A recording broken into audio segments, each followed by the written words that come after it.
Bugünkü dərsimiz tənəffüs sistemidir uşaqlar. Siz yəqin tənəffüsün təkamülü haqqında məlumata sahibik. Tənəffüs ilk dəfə olaraq bilirsiniz ki, yəni bir hüceyrəli heyvanlarda bədən səthi vasitəsilə, hüceyrənin xarici səthi vasitəsilə baş verirdi.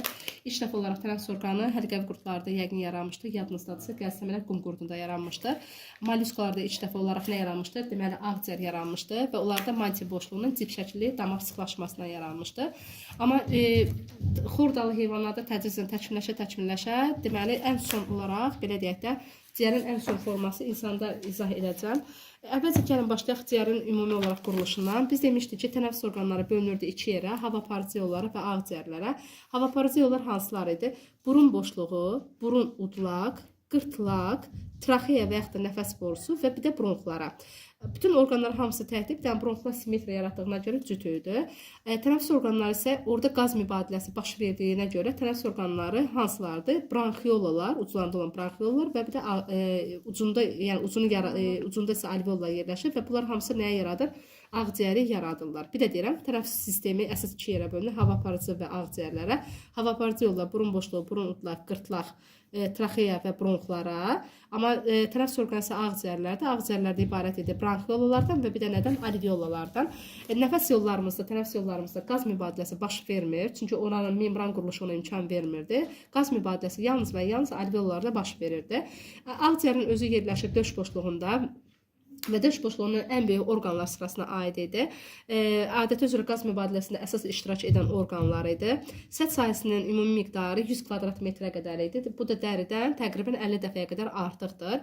Və ümumi ciyərdə alveolların sayısı 600-700 milyon idi. Yəni iki yerə böləndə hər ciyərdə 300-350 milyondur. İki hissədən ibarət olsa da uşaqlar 5 paydan ibarət idi. Sağ tərəfdə olan ciyər 3 paydan, amma sol tərəfdə olan, görsünmə 3 paydan, amma sol tərəfdə olan ciyər isə adəti üzrə 2 paydan təşkil olunmuşdur. Diafraqma alt hissədən söykənmişdir. Yəni ümumi ciyərin quruluşuna fikir versəz, konusvari orqandır. Konusun aşağı tərəfi, yəni genişlənmiş hissəsi diafraqmaya söykənmişdir. İndi gəlin başlayaq uşaqlar qaz mübadiləsindən. Deməli, belə başlayaq da.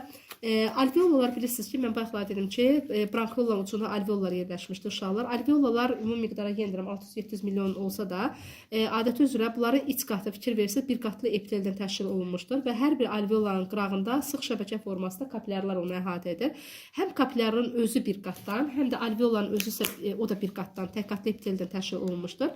Bu ona görə tək qatlıdır ki, oksigen daxil olan zamanı rahatlıqla hava kütləsi, yəni ki, atmosfer oksigeninin alveolanın divardansa kapilyar divarlarını keçərək hemoqlobinlə birləşməsinə görədir. Əgər bura çox qatlı olsaydı, əlbəttə ki, orada qaz mübadiləsi baş verə bilməzdi. Gəlin başlayaq uşaqlar, əvvəlcə nəfəs alma və nəfəs vermə proseslərindən. Ümumiyyətlə, yadınızda saxlayın ki, tənəffüs prosesi ritmik prosesdir. Bir-birlərini əvəz edən nəfəs alma və nəfəs vermə aktından, cəmindən ibarət idi. Tənəffüs mərkəzi insanın baş beyində, uzunsov beyində yerləşir. Amma tənəffüs prosesində həm də varol körpüsü iştirak edir. Varol körpüsü tənəffüs prosesinin pnevmatik şöbəsi adlandırılır. Uzunsov beyində nəfəs alma və nəfəs vermə mərkəzləri yerləşir. Amma tənəffüsün ritmik olaraq baş verməsi isə, yəni pnevmatikliyi, yəni nəfəs almanın nəfəs verməyə keçidini varol körpüsü təmin etmişdir. Deməli, uzunsov beyindən gələn sinir impulsları ilk öncə qabırğarası əzələləri və bir də diafraqma əzələlərinə gəlir. Yəni, məməlilər, ümumiyyətlə, yadınızda saxlayın, diafraqma olduğuna görə tənəffüs prosesində iki əzələ qrupu iştirak edir. Bir qabırğarası əzələ, bir də diafraqma əzələsi. Nəfəs alma aktı, ümumiyyətlə, dəqiqədə ümumi olaraq nəfəs alma, yəni tənəffüs hərəkətləri miqdarı 16 ədəd olur. Nə zaman 32 ədəd olar bir dəqiqədə? Əgər havada, yəni otaq havası dəyişdirilməyibsə də və bir də fiziki hərəkətlər çox edən şəxslərdə normal şəkildə bir dəqiqədə tənəffüs hərəkətlərinin sayı 32-yə bərabər olar. İndi başlayaq nəfəs alma prosesindən. Bayaq vurğuladım ki, uşaqlar, deməli, uzunsov beyindən gələn sinir impulsları qabırğarası əzələyə və diafraqmaya ötürülürdü. Bu zamana nə baş verirdi? Diafraqma əzələsi qarın boşluğuna doğru yön alır və qabırğarası əzələlərdə yığılır. Deməli, əslində həm diafraqmanın, həm də qabırğarası əzələrin yığılma aktı baş verir. Və qabırğarası əzələ yığılan zamanı qabırğalar nisbi olaraq tərpədir və yuxarı doğru qaldırmış olur. Döş boşluğunun həcmi artır, təzyiq isə aşağı düşmüş olur və beləliklə atmosfer oksigeni Yəni atmosferdə təzyiq daha yüksək olduğuna görə, ciyərdə təzyiq aşağı olduğuna görə atmosfer havası çox rahatlıqla döş boşluğuna doğru daxil olur. Mən bir şey unutdum demək ki, ağciyərin üzəri də ağciyərin özü epitel toxumasından təşkil olunsa da, ağciyərin üzərini örtən plevra qatı sıx birləşik toxumadan təşkil olunmuşdur. Ağciyərlə plevranın arasında deməli plevra mayesi yerləşmişdir. O da birləşik toxumadan ibarət idi. Ciyərin nəfəs alma və nəfəs vermə zamanı döş boşluğunun həcmi dəyişdiyinə görə həmin toxuma mayesi ciyərin döş boşluğunun divarına doğru sürtünməsinin qarşısını almaqdan ötəri ola bilən bir uyğunlaşmadır. O da mütəmadi olaraq yenilənir. İşləmiş plevra bizdə yaradır nəyi? Bəlğəmi. Belə. İndi gəlin başlayaq nəfəs vermə prosesinə. Nəfəs vermə prosesi isə ümumiyyətlə bir tənəffüs hərəkətinə sərf olunan müddət 3,75 saniyədir. Qaz mübadiləsi alveolada baş verdikdən sonra, deməli, venoz qanın, belə deyək də, qanın tərkibində karbon qazının miqdarı mübadilə nəticəsində çoxalır və bu zamanı nə baş verir? Yəni, venoz qan, gördüyümüz kimi qan kapillərlərinə, yəni alveolanı əhatə edən qan kapillərlərinə venozlaşmış qan gəlir və bu nə deməkdir? Qanda parsal təzyiqin yüksək olması deməkdir. Nəfəs vermə aktı zamanı, demək nə baş verir? Nəfəs vermə zamanı uzunsov beyindən gələn sinir impulsların seli kəsilir və bu hər iki əzələnin həm qabırğa arası əzələnin, həm də diafraqma əzələsinin boşalması ilə nəticələnir və hər iki əzələ boşaldığı fonda döş boşluğu nə edir? Sıxır. Həm aşağıdan, həm də yuxarı istiqamətdən. Diafraqma əzələsi bayaqlar gördüyümüz kimi qarın boşluğuna doğru deməli genişlənmə yaratmışdısa da, indi hal-hazırda günbəzvari forma olaraq formalanacaq və beləliklə döş boşluğunu, yəni ağciyərlərini aşağıdan sıxacaqdır. Qabırğa arası əzələlərdə boşaldığına görə qabırğalar öz ağırlığını hesabına yuxarıdan aşağı doğru zəif olaraq aşağı doğru enəcəkdir. Hər iki istiqamətdə, yəni ciyərlər yuxarıdan, döş boşluğu tərəfindən yuxarıdan və diafraqma aşağıdan sıxmaq şərti ilə döş boşluğunda təzyiqin, həm də bilirsiniz də alveolada təzyiq yüksək olduğuna görə döş boşluğu sıxılır və təzyiq yüksək olduğuna görə ciyərlərdən hava kütləsi atmosferə doğru nə olur? Verilmiş olur və bu prosesdə deyirik nə? Nəfəs vermə. Yenə deyirəm ki, bunlar bir-birini ritmik olaraq əvəz edən proseslərdir. Buna da deyirlər nəfəs alma və nəfəs vermə, yəni tənəffüs hərəkətləridir. Ağciyərlərin həyat tutumu isə inşallah 3500 kub santimetrə qədərdir. Ümumiyyətlə yadınızda saxlayın ki, həyat tutumu nədir? Dəyişən hava bilirik ki, 500 kub santimetrdir. Buna tənəffüs havası deyirlər. Yəni alış və verişdə istifadə olunmuş havadır. Əlavə hava dərindən nəfəs alma 1500 kub santimetrdir. Əlavə ehtiyat hava isə dərindən nəfəs vermə zamanı verilən 1500 kub santimetrə qədər olan havadır. Ümumi miqdar isə 500, 1500, 1500 və əmələ gətirir nə qədər? 3500 kub santimetr və biz buna nə dedik? Ağciyərlərin həyat tutumu dedik. Kişilərlə qadınlarda təbii ki, həyat tutumu fərqli ola bilər. Fiziki olaraq idmançılarda, yəni fiziki olaraq yaxşı inkişaf eləmiş şəxslərdə həyat tutumu hətta 6000 kub santimetrə qədər qalxa bilər.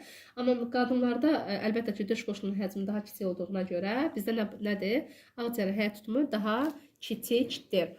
Belə, indi gəlin başlayaq, deməli, tənəffüs prosesi zamanı qazlar mübadiləsi uşaqlar. Əvvəlcə bir şey deyim sizə.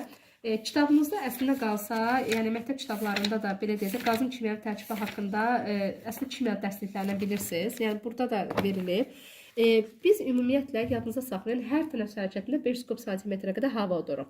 Udulan havanın tərkibində 21% oksigen, 0,03 olacaqdır deməli karbon qazı, 78 təqribi olaraq azot idi və 1%-ə qədərsə inert qazlar, yəni təsirsiz qazlardır.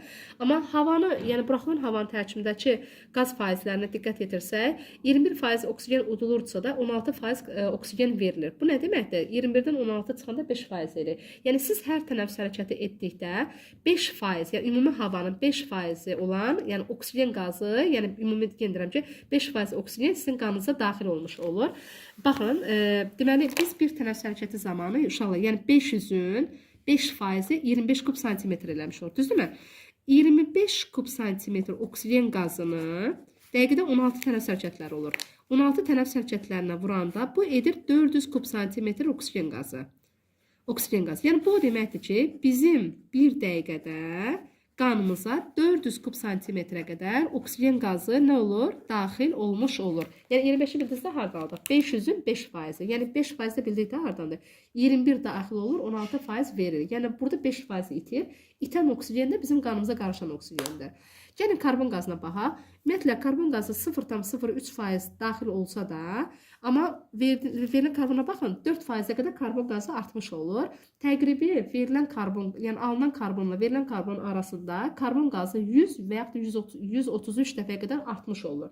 Çünki mübadilə prosesi gedəndə bilirsiniz ki, buraxılan havanın tərkibində karbon qazının miqdarı 100 dəfələrinə, yeniden 100 və yaxud 133 dəfəyə qədər artmış olur.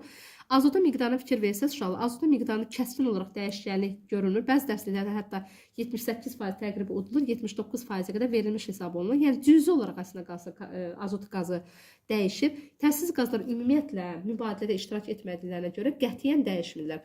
Dəyişən oksigen qazdır, azalır, karbon qazı artır, azot nisbi olaraq artır, təsiz qazlar dəyişmir.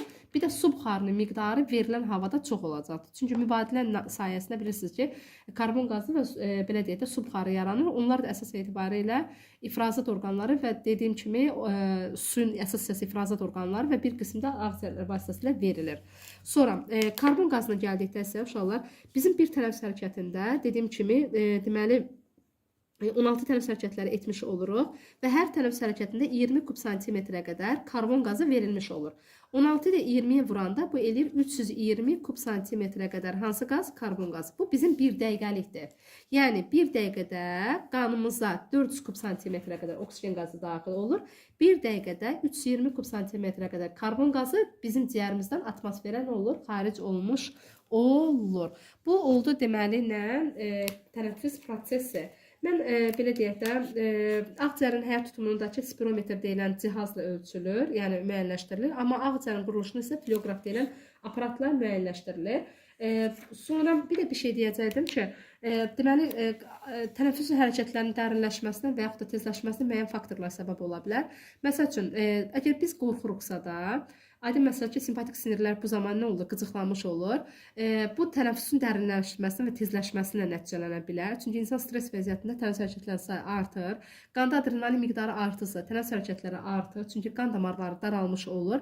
Bir də bayaqlar vurğuladığım kimi ağır fiziki iş zamanı və yüksək temperatur fonunda qanda karbon qazının miqdarı artdığı fonda deməli nə baş verir? Tənəffüs hərəkətlərinin sayı artır.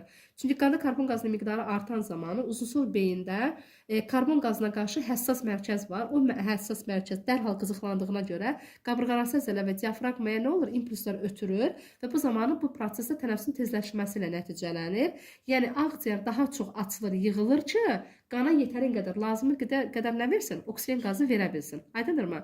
Deməli, tənəffüs tənziminə təsir edən deməli maddələr də, yəni xüsusiyyətlər də bunlardır. Sonra nə qaldı orada? Bu belə. Bir də uşaqlar suallar bəzən düşür, deyir ki, necə olur ki, alveolanın divarları, baxın biz burada vurğulamışdıq. Alveolanın divarlar niyə görə heç vaxt qapanmır? Əslində yadınızda saxlayın ki, İlk dəfə körpə uşaq doğulan zamanı, onun ağciyərləri ilk dəfə olaraq hava daxil olanda, alveollar açılan zaman, alveolanın divarı mən bax dedim, epitel toxumasına təşkil olunmuşdur.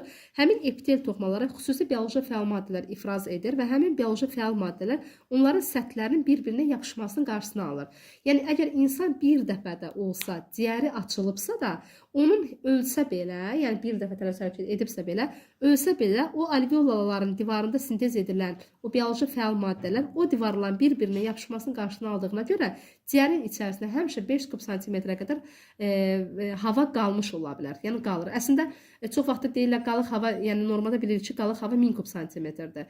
Yəni belə deyək də heç vaxt ciyərin alveolaları ölsə belə insan heç vaxt bir-birlərinə yapışmamış vəziyyətdə olurlar. Bunun da yenə də deyirəm ki, səbəbi məhz alveolanın divarında olan bioloji fəal maddənin sintezidir.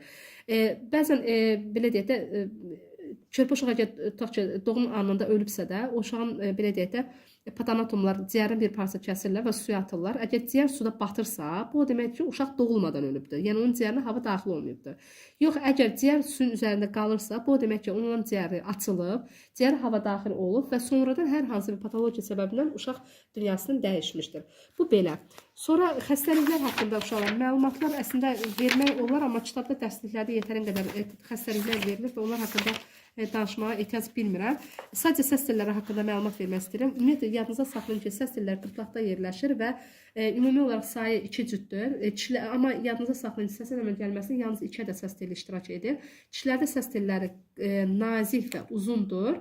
Ona görə onların səsləri deməli aşağı, alçaq olur, amma kişilərdə, qadınlarda isə səsimiz daha zildir. Daha dəqiq desə kişilərdə səs telləri uzun və qalındır, qadınlarda səs telləri isə nazik və qısa olur. Ona görə qadın səsi zil olacaqdır. Adətən üzr uşaqlarda da bu cür olur. Bu da belə.